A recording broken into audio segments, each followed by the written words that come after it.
In 1979, the American film Apocalypse Now won the Palme d'Or at the Cannes Film Festival. This was the latest effort from director Francis Ford Coppola, who had already won the award a few years earlier with The Conversation. This was in between parts 1 and 2 of the Godfather saga. This latest effort had come with quite a bit of build-up.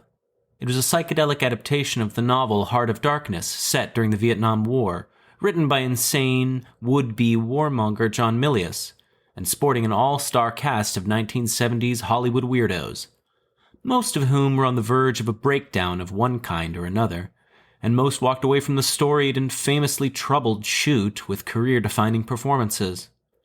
The film was a box office hit, and a commercial vindication for Coppola, who had spent years editing the film and millions of dollars of his own money, having gone deep into the jungle and to the edge of madness. The behind-the-scenes documentary Hearts of Darkness, a filmmaker's apocalypse, shot by Coppola's wife, paints quite a picture. It's probable, though, that in 1979, at the very end of the mythical period known as New Hollywood, that Coppola felt as vindicated in his approach as any mad artist working in a commercial medium ever has.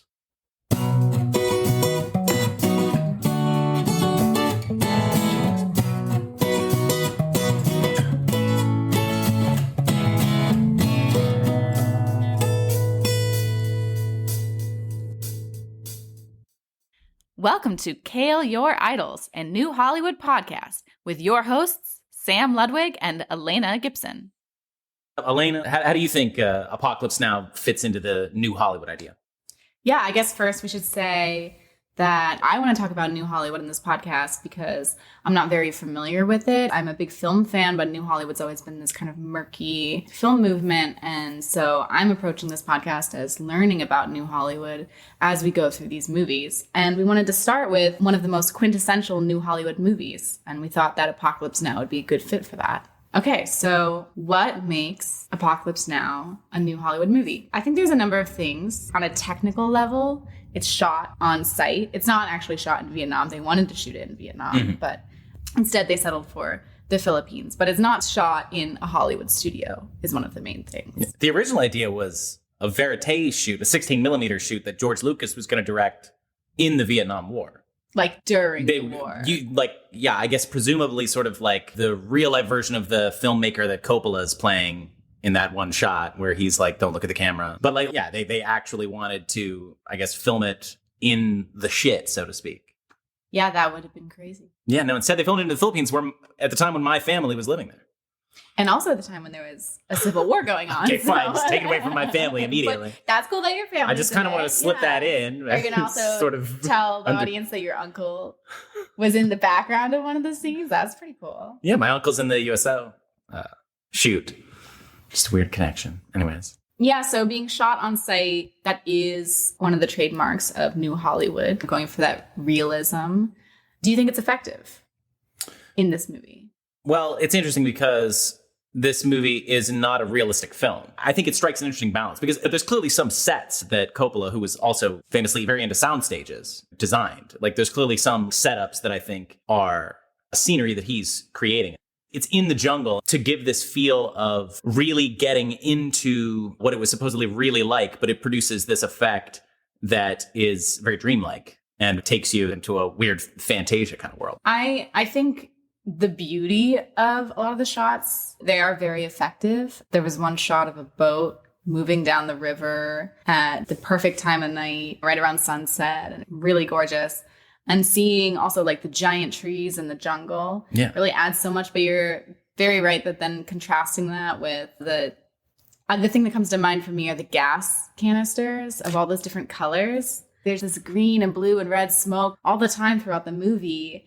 And it's like fog. It's kind of like creating this eeriness, but it is so obviously not natural.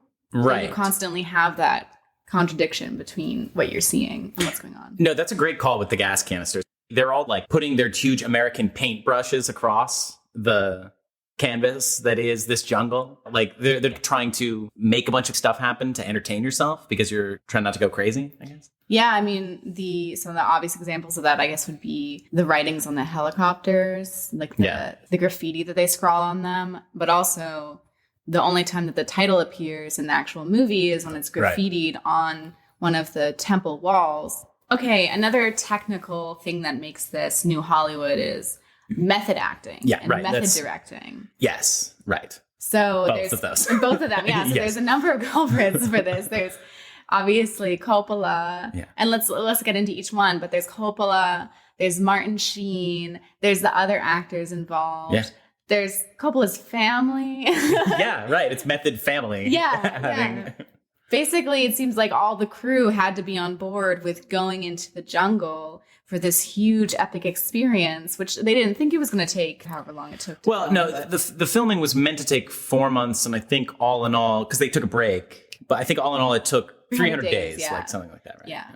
But I do know that this was heavily influenced by Agira, The Wrath of God. Yes. Directed by Werner Herzog, which if nobody has seen that movie or knows anything about it, it features this crazy German actor, Klaus Kinski. And the making of it involved Herzog dragging this actor who he wasn't really an actor. I think he just encountered Klaus Kinski somewhere and wanted to put him in his films because he thought the guy seemed like crazy but really compelling. Oh, yeah. And so it turned into this really tense experience that I think involved Werner Herzog having to point a gun at Kinski in the jungle to threaten him with his life to make him keep making the movie with him. It seems like Coppola was like, that's cool. I want to do that too. Right. They sort of have like a Beatles Beach Boys thing going on because it's like Agira inspires Apocalypse Now. And I don't know. I mean, like, obviously, I guess Herzog's probably not inspired by Apocalypse Now, but like Fitzcarraldo is almost like a one-upping of Apocalypse Now. They're both movies involving boats going up river on an epic journey and becoming deeper and deeper into this foreign land. And they both involve opera. Yeah, they do. They both involve opera. And I was going to talk about this later, but they both involve arrows coming at them from the forest. Yeah, that seems clearly influenced by Agira, right? I think it must be, but also it happens in Heart of Darkness, the book, as well. Oh. I do feel like Apocalypse Now is trying to one-up the craziness, like you're saying. The point of the filmmaking is, I've heard about these crazy filmmakers. I think that would be a cool thing to do, and I think that I should do it in the most extreme way possible. Try and stretch myself and put my own sanity on the line as much as I can in an effort to have the experience of filmmaking mirror the actual content. So this is like this method filmmaking thing that you're talking about? And it especially comes into play given that Coppola did not know what the ending of the movie was going to be while filming. So it was something he was constantly trying to think about and figure out while they were filming. And so I think it was important to him to put himself in that mindset so that he'd get inspiration. Do you want to talk about this idea of putting yourself on the line or like having some crazy stuff be part of the motivation? I think that it certainly can draw out talent. This is an instance of it doing that. Yeah. I would say. And like, for example, the Willard character who's played by Martin Sheen, the scene of him in the hotel room in the beginning of the movie starts with him. He's drinking a lot and he's going a little nuts and he punches a mirror and there's blood everywhere and it's pretty effective. And it turns out this is real. That really happened. Yeah. It was filmed during Martin Sheen's birthday and he got really drunk. Apparently, according to the crew involved, it was like this really emotional, raw moment in that hotel room. And he accidentally punched the mirror, was bleeding all over, but insisted that they kept filming because he thought it was lending towards the authenticity of the scene. And he was right. I feel like that's something that's really lost in movies totally. In the 70s, we had just like a lot of like, get a weird actor and they'll do something weird. Just giving us behavior, reality that we're seeing occur in the moment. And there's a lot of improvisation, always teetering on the side of pretentious and dumb and stuff like that. Yeah, no, I think that it really, it's something that's missing. And I think it's something that produced amazing results. I wanted to bring up Willard, the character played by Martin Sheen. At one point, one of the other characters, Chief, asks, do you like it when it's hairy? Meaning, do you like being in dangerous situations? And Willard answers, you don't get the chance to know who you are in some factory.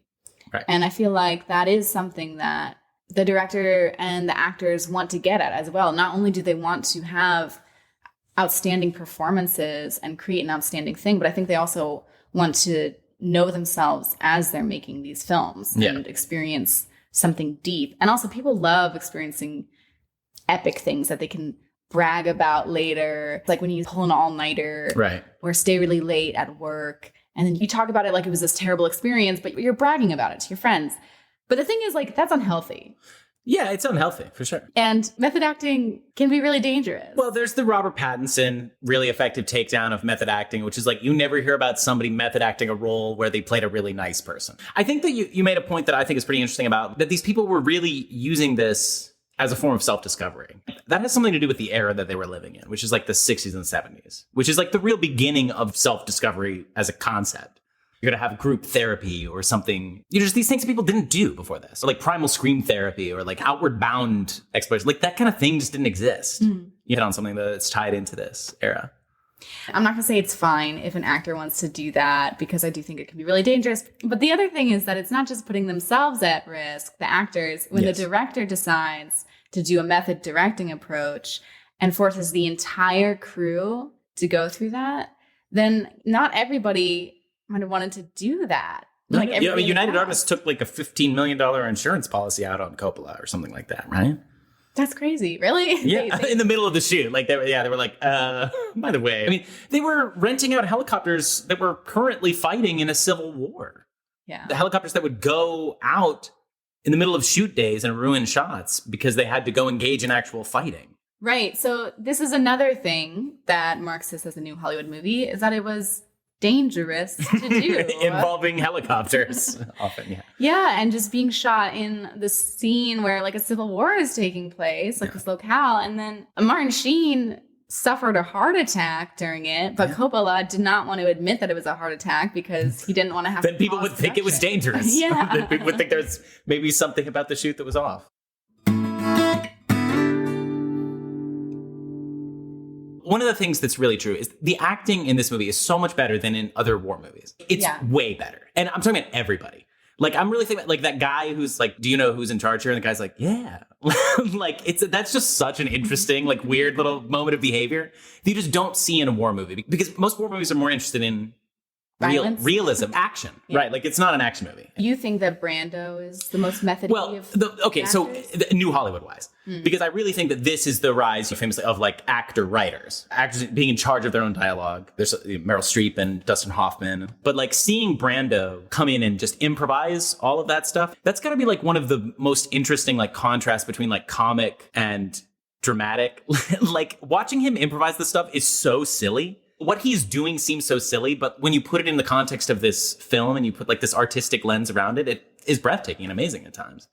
But it is always verging on ridiculous and it's self-indulgent. Other actors, I think, in the movie count as method acting. Yeah. In that, in Hearts of Darkness, it's revealed that a lot of the actors were doing drugs while making the film, like weed and acid and speed. So that is its own form of method acting. In that the characters that they're playing are all supposed to be on drugs? Yeah. And that the movie is about drugs, largely. Yeah. Like, it's a movie that it has drugs very much on the mind. Yeah. Well, okay. Which is interesting. And that brings me to another main New Hollywood feature of this movie is the countercultural aspect of it. It's anti-war. Oh, so you think that?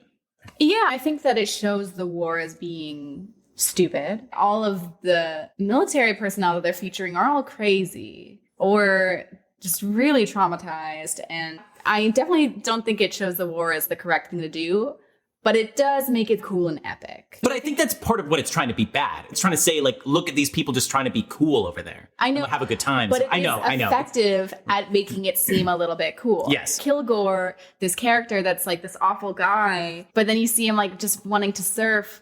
Like, that is cool. No. But messed up. I think the thing about war being cool versus being critical of it, I think that opinion was held by Americans at the time. Like, the war was heavily criticized, but in Hearts of Darkness, they interview Lawrence Fishburne, who plays Clean in this movie.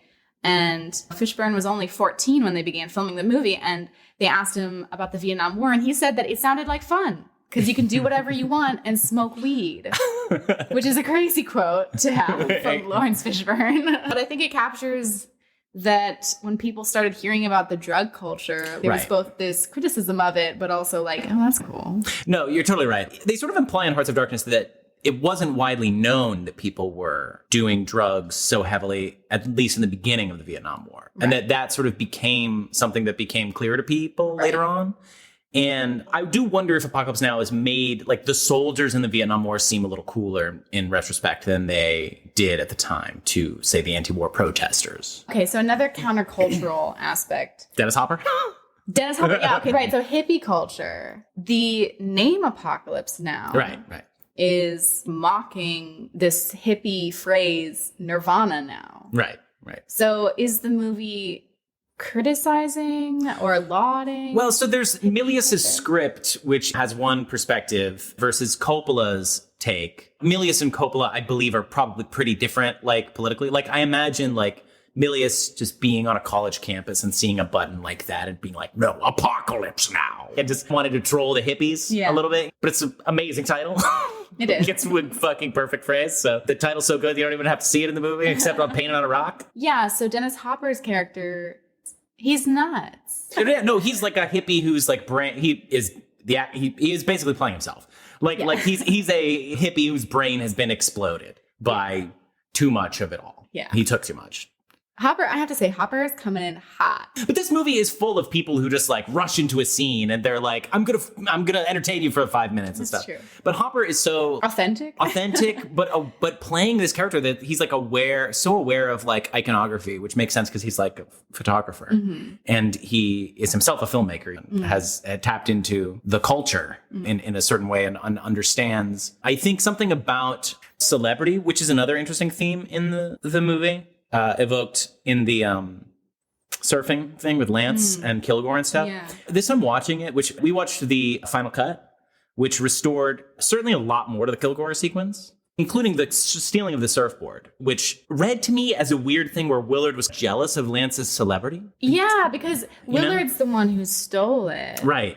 And made it seem like Lance did it. It's like the lightest moment, too, for Willard. I think that's part of the reason why it's a good thing to cut it, in my opinion.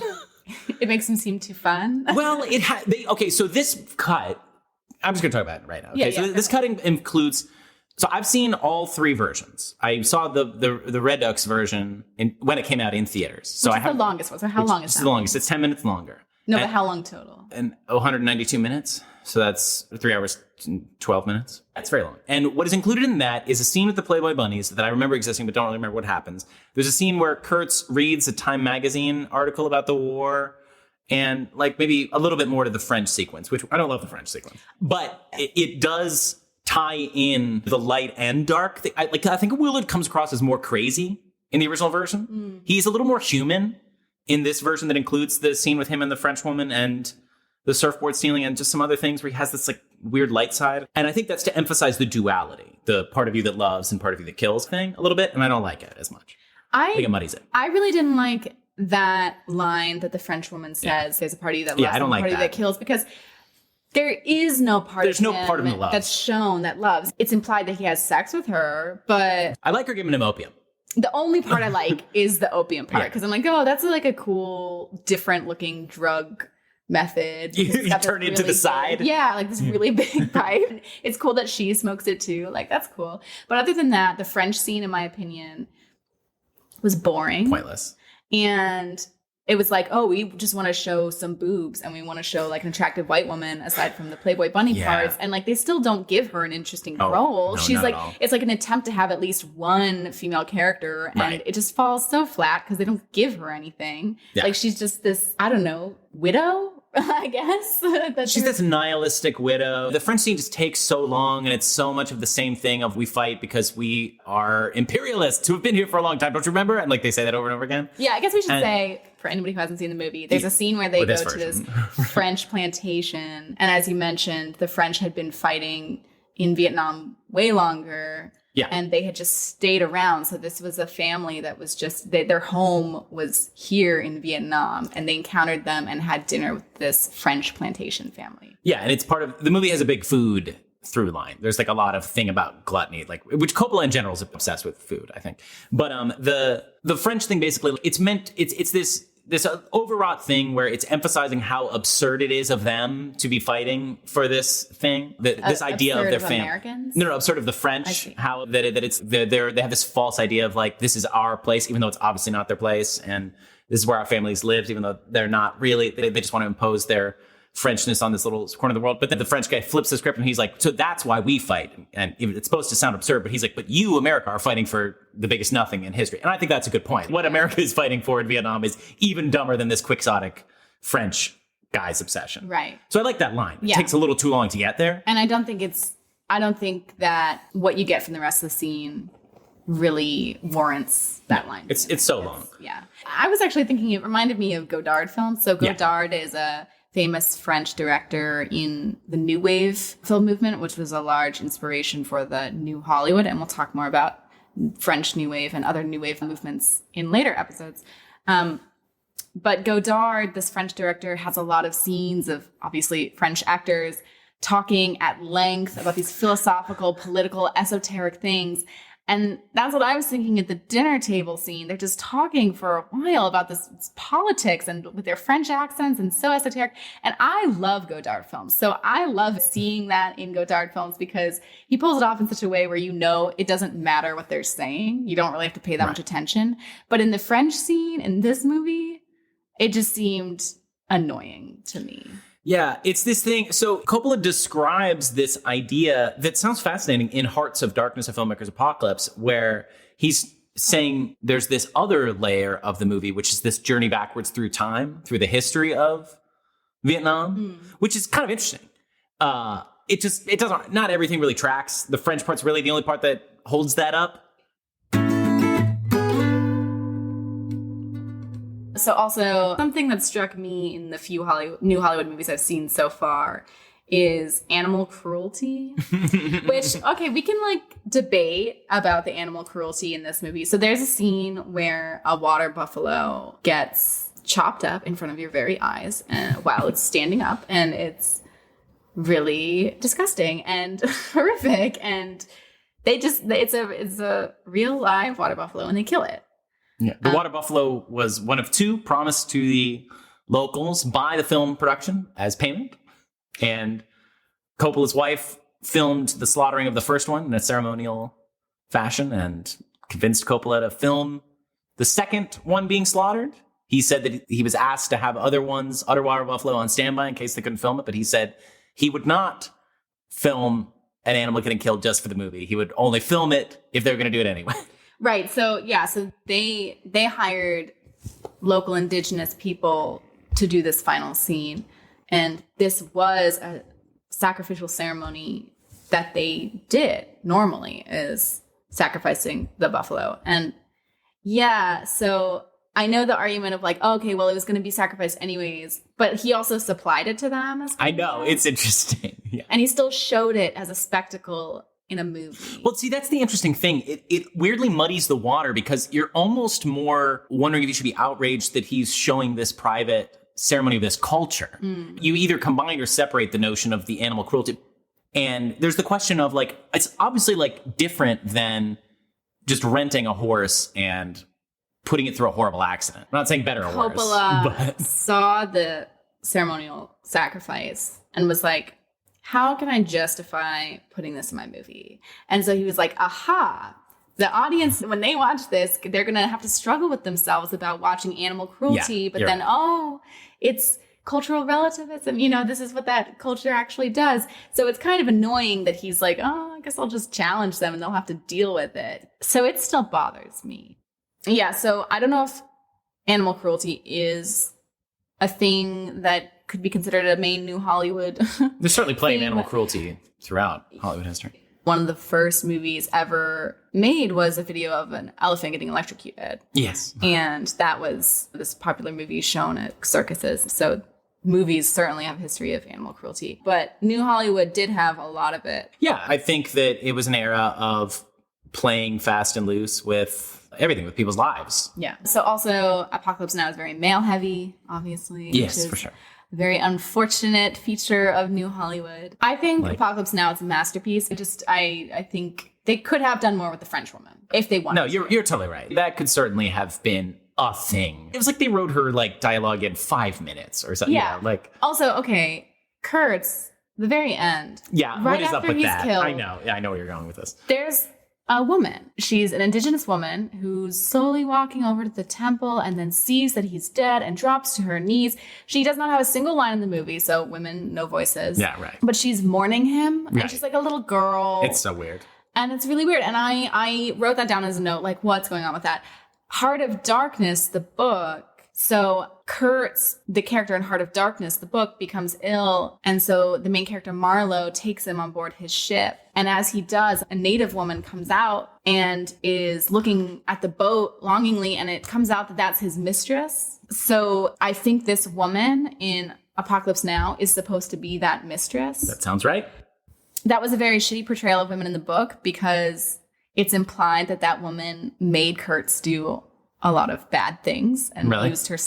used her sexual powers to corrupt him, and also associated the primitive culture with overly sexual female characters that are also evil. And so it's just so weird that they decided to put that character in Apocalypse Now, Right. like allude to that character and not give her a voice and not give her any complex character at all, but still just have her as a figure like, oh, remember the fucked up woman? Like, Yeah. that's messed up. Cut her out entirely or develop her in an interesting way that isn't super problematic. No, I totally agree. I mean, like, I think that Coppola is a bad filmmaker at women. A lot of filmmakers could say like, oh, I mean, we're really talking about male psyche here. So, you know, we don't really have a place for women. And if in the end, though, you have all these movies that are only about men, only featuring men, that's a problem. Like, Yes, okay, I agree. women don't fit into your movie, then make a new fucking movie where they do fit in.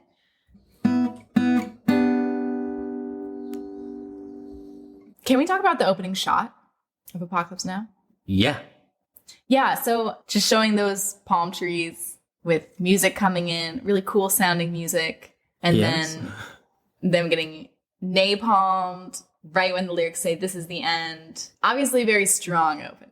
Yeah, right? it's the greatest opening of all time. And it's the greatest opening of all time, and it's the greatest use of rock music in a movie. It's like the reason that the Doors exist, in my opinion. Like, it justifies the Doors' existence, like that use of the end in Apocalypse Now. Yeah.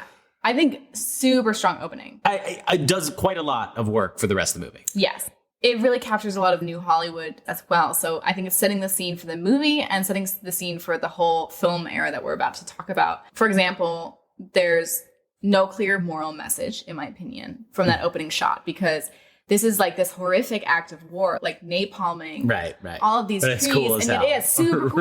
Right. Yeah. And like this, like music comes in, it says this is the end, so it's like criticizing, like, oh, this is the end, like war is the end of everything, but it's like really beautiful music. Right. So what are you supposed to take from that? And then they do this fade over image of Captain Willard, right? Like when they're showing this, but his face is upside down, and upside down faces are really hard to read. You don't know really what the facial expression is. It's a good call.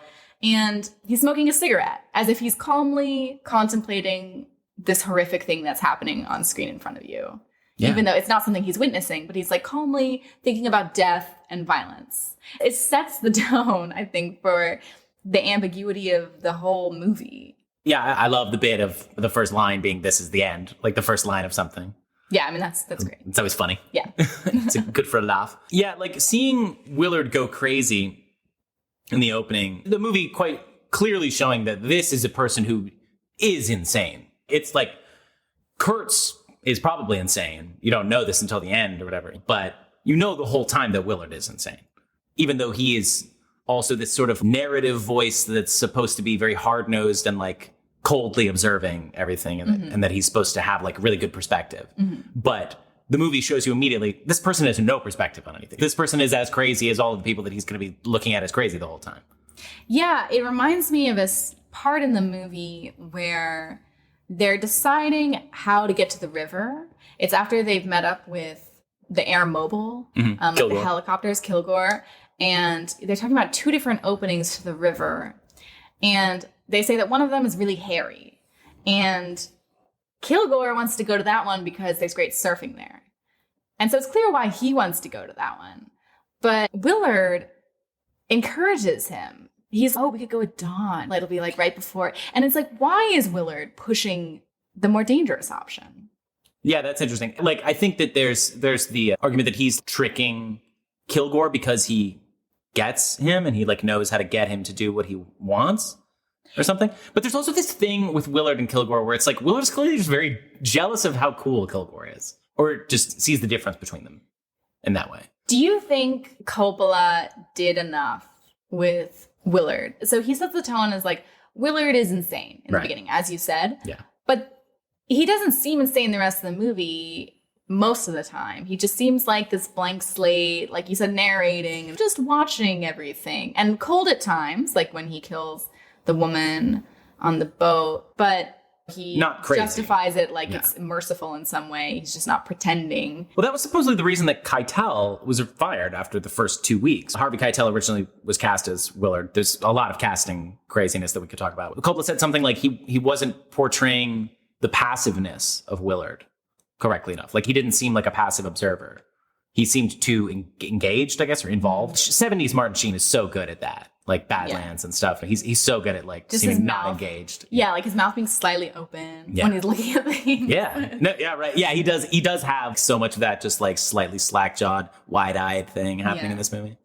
But yeah. Do I think that enough is done with Willard? Yeah, it's so weird. I really think I like the theatrical release best. Me too. In this, it goes too much in making Willard have different sides. In the final cut.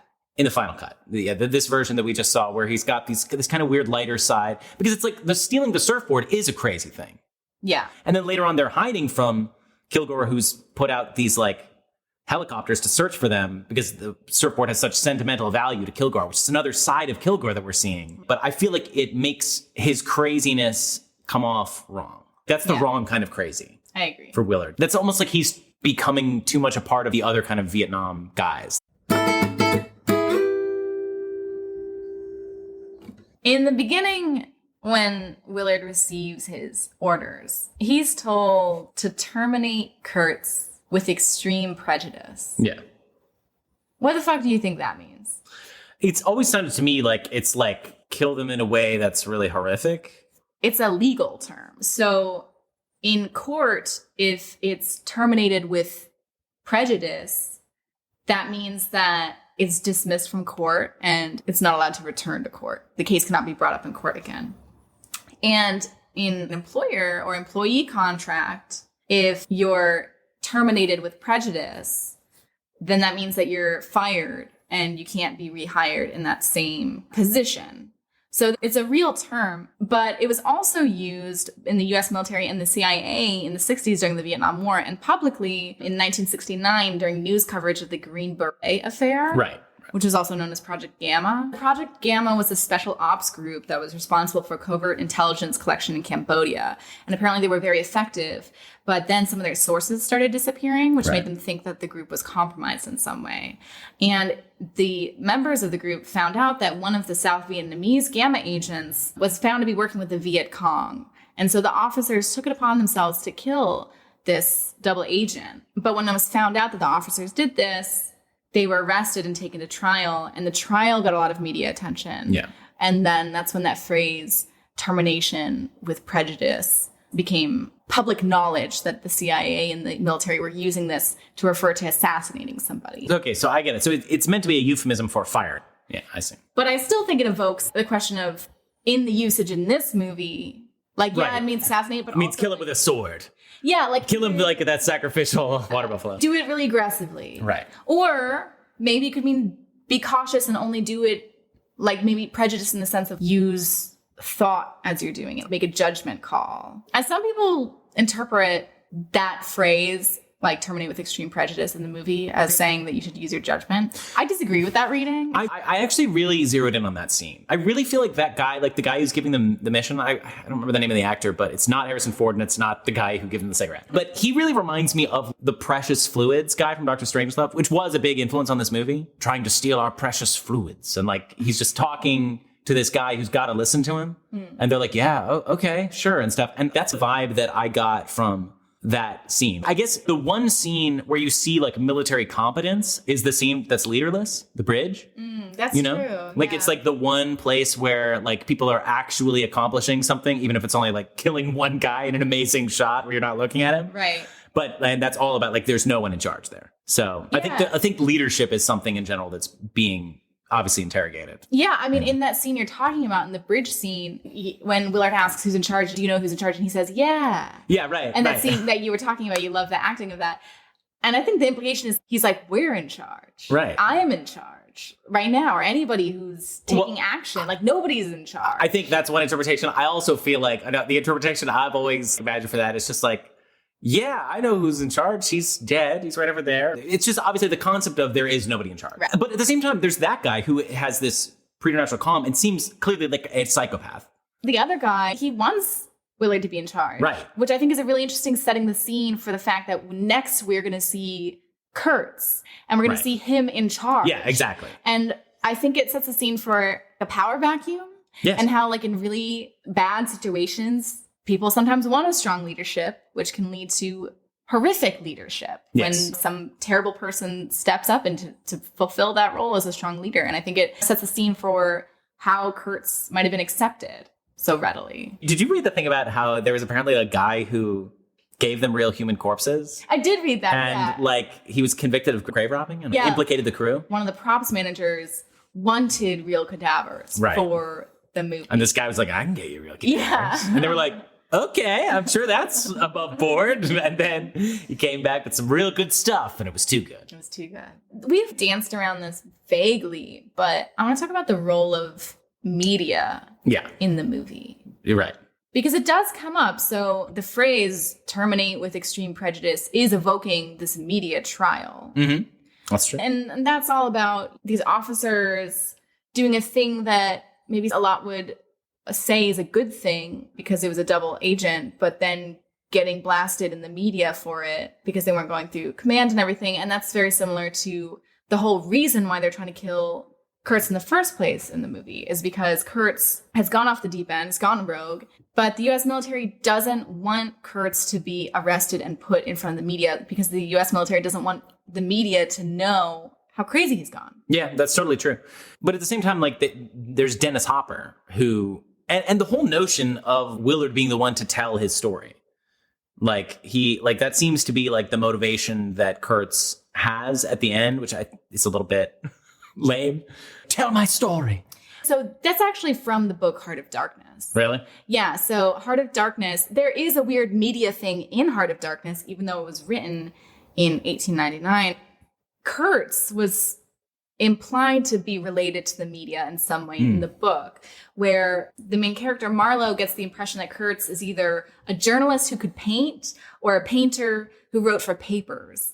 And when they read some of his report of the native people, it's described as like highfalutin. Right. Well, he's so poetic in the Yeah. movie. Like that's one of the main things stressed about Kurtz from the beginning. And then, so in the book, Kurtz, after he dies, a Belgian journalist later refers to him as his dear colleague, implying that Kurtz in the book was involved with the journalism somehow. It's really interesting. It is so weird, and had these anxieties about how like the media was going to portray him and everything. Mm-hmm. And he gives his report to Marlowe so that he'll go back and tell his story. And so Willard does take that in. Right. Dennis Hopper, who is this photojournalist who makes no sense whenever he talks. Like he's just so bad at words. All he sees is pictures and images that he can't translate into any kind of coherence. And all Kurtz can do is just ramble about bullshit. And like anything that he creates visually is just disgusting and horrible and stuff. Yeah. So Hopper's character in the book Heart of Darkness is like this crazed Russian traitor who is kind of insane, but talking about Kurtz like, you know, oh, Kurtz has enlarged his mind and cannot be subject to the same moral judgments as normal people. So there is a clear correlation between like those a Nietzschean kind of thing. Yeah. So he is written to be this kind of crazed character, but it effectively portrayed in the way Dennis Hopper is doing it. Dennis Hopper was reportedly paid in an ounce of cocaine. And that seems so little. I was reading about the Dennis Hopper Marlon Brando drama. Yeah, tell me more about this. So apparently Hopper only agreed to be in the movie if he could have one line on screen with Brando. Because he just wanted one. He just wanted one line on screen with Brando. But then Brando, right from the beginning, hated Hopper and refused to be in the same room with him. So he insisted that like they'd have to film their scenes separately. Right. So they were not actually together while filming the scenes. What happened, the reason why... So is that why there's that weird scene where Hopper's talking to Willard right next to Brando and pissing off Kurtz, and Kurtz chase him off and stuff, and he's like, gotta go now. Like, I don't know if I'm thinking back that scene. I don't even think there's no shots they show them together. No, right. Yeah, and it's a weird scene. But yeah, so the reason why Brando hated him so much is because Coppola had been giving Brando shit for not reading Heart of Darkness, the book. Right. And Brando showed up late. Or the script. Like, that's what Hopper didn't either. No, okay, fine. Sorry, fair enough. But Hopper, he had been there earlier because Brando was really late, and he had been training, apparently. Like he was training with lines of cocaine. He was like doing all these weird like military stuff. He said he had a crack team that he was training with. But apparently they gave him this like little red book that the Green Berets use.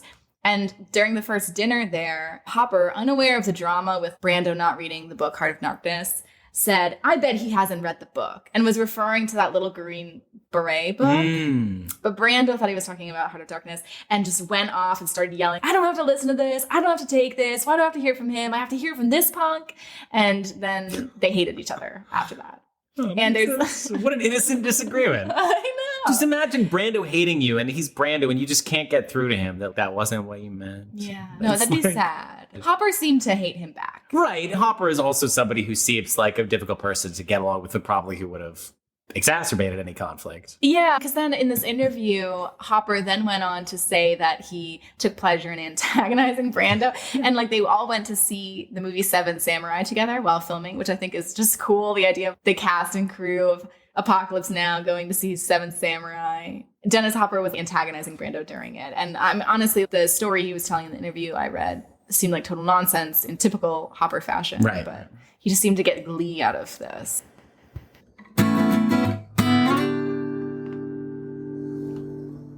Pauline Kael's review of the movie, which she wrote in 1980. Now, Pauline Kael was a very influential film critic and is one of the credited people to make New Hollywood. Yeah, she basically sparked it, like, in a lot of ways. So her review in the New Yorker, it's not very long, so I'm going to read the whole thing. Part of the widespread anticipation of Apocalypse Now was, I think, our readiness for a visionary, climactic, summing up movie.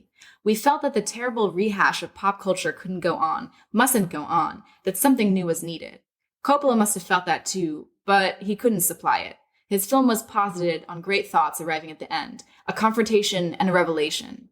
And when they weren't there, people slunk out of the theaters or tried to comfort themselves with chatter about the psychedelic imagery.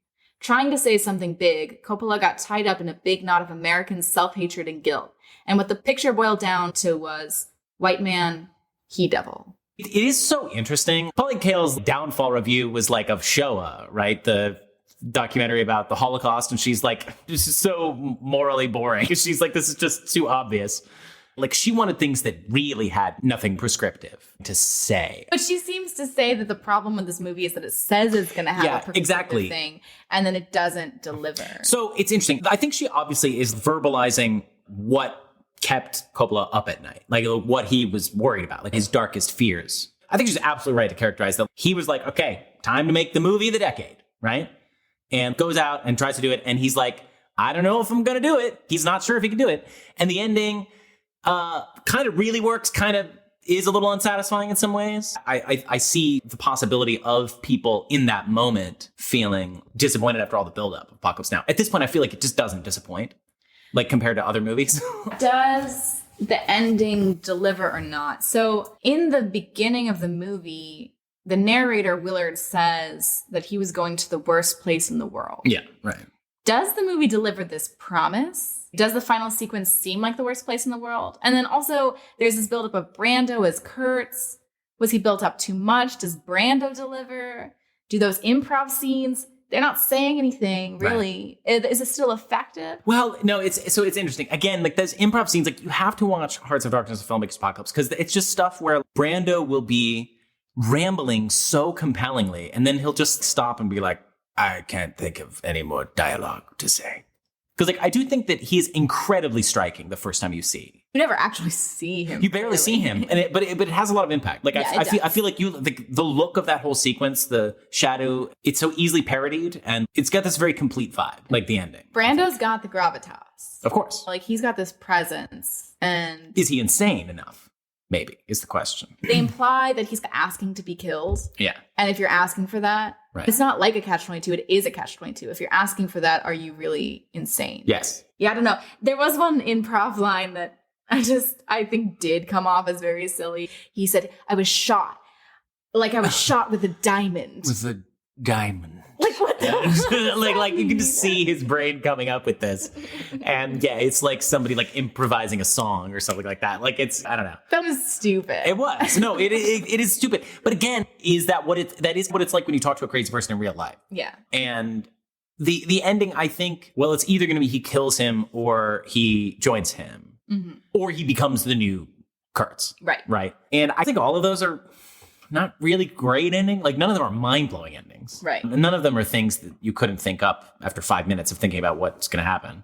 Yeah. So I think that he was hoping that something really amazing would happen.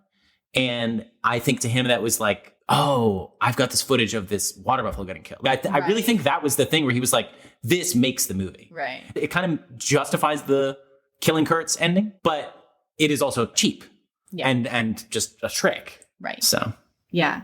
And there's another thing about the ending that I didn't notice the first time I watched it. And the voice on the radio, who at the end, like checking on them, I'm pretty positive it says their call name is Almighty. So in the end, the voice on the radio says, "This is Almighty. Do you hear me?" And then Willard turns it off. Like, he's turning away from turning God. away from God. That's pretty heavy-handed. I would say that is definitely heavy-handed. And at first I was like, oh, that's cool that that's there. And then I was like, no, wait, I don't like that. Obviously, you can say that there's an implicit questioning of God in it, but it's never really come up in the movie. It doesn't seem like Willard is at all religious. It just seemed superfluous. It's not really a movie that's very deep. Yeah. So like in the end, right before Willard goes to kill him, he's coming up out of the water. And it's like, oh, is that like a baptism? Rebirth, or is it like a right, rebirth? Or is it like, oh, he's finally playing the role of an actual assassin, like sneaking up from the water?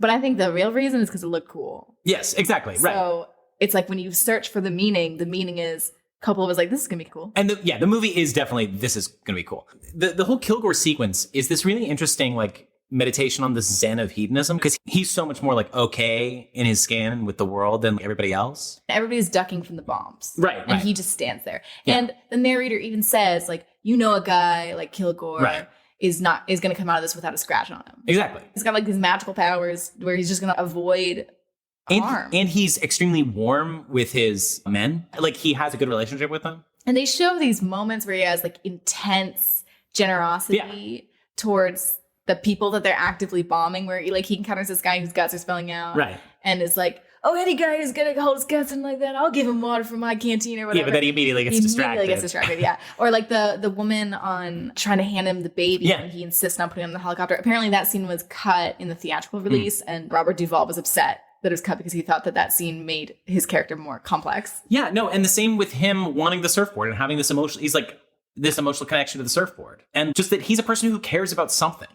Like, nobody in the movie cares about anything other than killing or, like, you know, something horrible. It's true. After Willard meets him, he says something along the lines of, well, what do they have on Kurtz? This guy is a murderer and insane as well. And he's also seemingly ordering this airstrike against this village that the army didn't ask him to do. Like, he's doing this of his own volition to surf. Right. So that's the same thing that Kurtz is doing. For a stupider reason. Yeah, it's for a stupider reason. Right, exactly. So what is the difference? Exactly. Sheen, he only becomes unsympathetic to Kurtz at the end. Like, he's increasingly sympathetic to Kurtz the whole movie. When reading about it. He idolized him. Exactly. Like where he has that line, I don't see any method. That seems to be what's truly disillusioning him.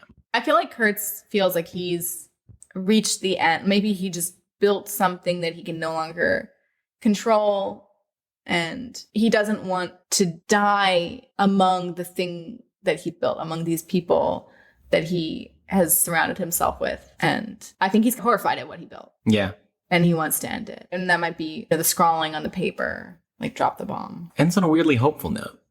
with Willard taking Lance out and Yeah, but okay. taking him home. What do you imagine is going to happen to Lance after? No, but that's the interesting thing is Lance seems like he's also thriving in a way. Lance's journey is pretty interesting because He's like so he rejects. innocent. Well, he's so innocent, but like he has this whole scene with Kilgore where he is this beloved celebrity who's getting all this attention, and it's clearly about to ruin his life and get him killed. And he realizes, I don't want that. I want to obliterate my ego and just take acid and become just at one with nature and this puppy and just not be a surfer. I want to be like a soldier now. And he makes it, and he makes to it be a soul. But he's putting the makeup. He wants to blend in. He wants to not be the star. Sure. Right. And so he survives. Yeah. He survives till the end. It's true. Like that when Willard needs somebody to go with him at the bridge scene right before they get to Kurt's, Lance, who's on acid, is like, I want to go. Right. So yeah, he's like suddenly becoming game to just experience the world. Also to get off the boat. Yes. Like he wants to get off the boat. Right. At that part. And that's a metaphor. Right. That's used in the film to turn away from society, to reject the norm. Like Kurt's got off the boat. Yeah, Chef doesn't want to get off the boat. And that's why he gets killed. The last line, the horror. Yeah. So that's from the book. I know. Is it pretentious?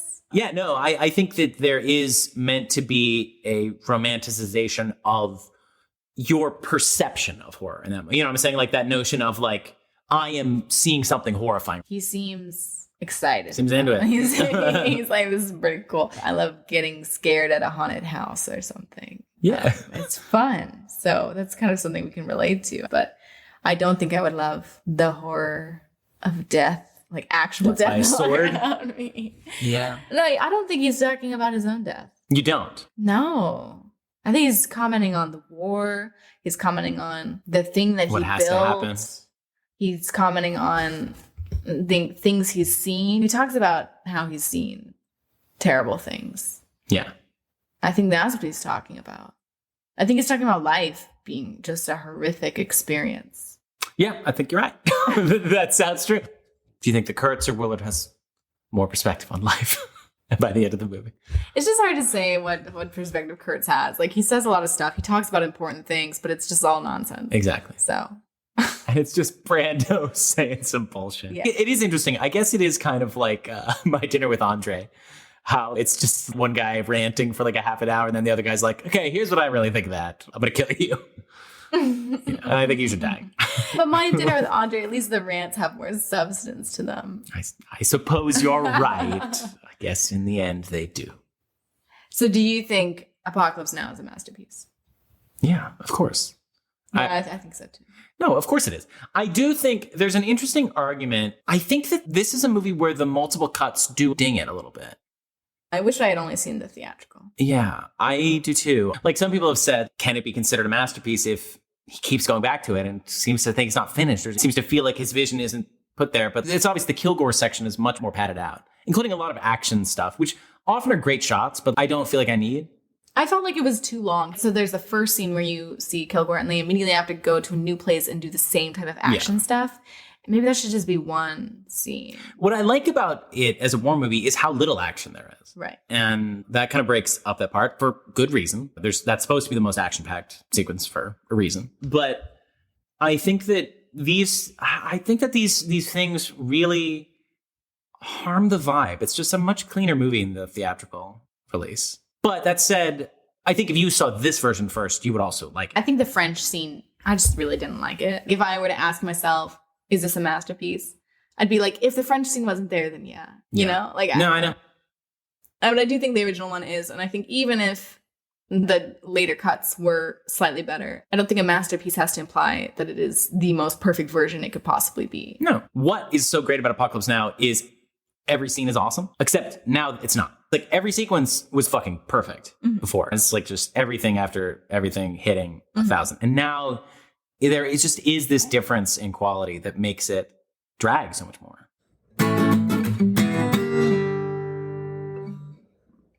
So we're going to talk more about New Hollywood and other movies in similar veins as Apocalypse Now, perhaps none quite as crazy or quite as good in some ways. Next, we're going to rewind a bit.